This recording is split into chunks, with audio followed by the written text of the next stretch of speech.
ورحمۃ اللہ وبرکاتہ۔ وعلیکم السلام ورحمۃ اللہ وبرکاتہ۔ آپ کا نام کیا ہے اور آپ کہاں پڑھتے ہیں؟ میرا نام محمد نوید ہے اور میں مکتب تعلیم القرآن میں پڑھتا ہوں۔ میں آپ سے اپنے ملک ہندوستان کے بارے میں کچھ پوچھنا چاہتا ہوں، کیا آپ بتا سکتے ہیں؟ جی پوچھیں، انشاءاللہ بتانے کی کوشش کروں گا۔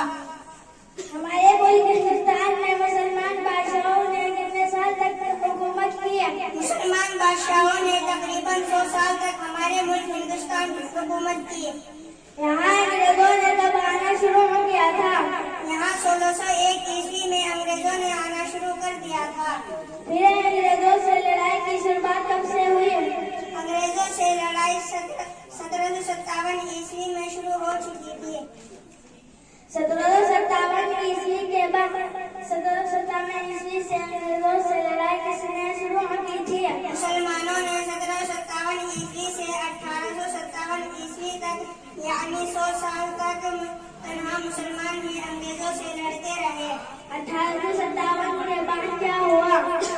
1857 عیسوی کے بعد جب انگریزوں نے یہاں اپنی حکومت قائم کر لی، تب سب کی آنکھ کھلی اور ہر مذہب کے ماننے والے انگریزوں سے لڑنے کے لیے اٹھ کھڑے ہوئے، اور ہندو، مسلم، سکھ، عیسائی پھر سب نے مل کر آزادی کی لڑائی لڑی۔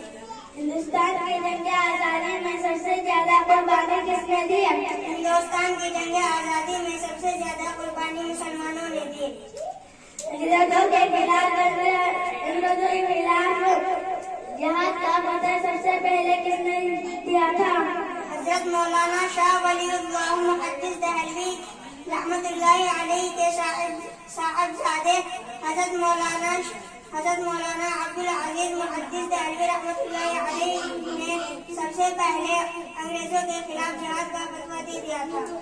ماشاءاللہ بھائی نوید، آپ نے تو بہت عمدہ جوابات دیے۔ اللہ آپ کے علم میں مزید اضافہ فرمائے۔ آمین، جزاک اللہ خیرا۔ السلام علیکم ورحمۃ اللہ وبرکاتہ۔ وعلیکم السلام ورحمۃ اللہ وبرکاتہ۔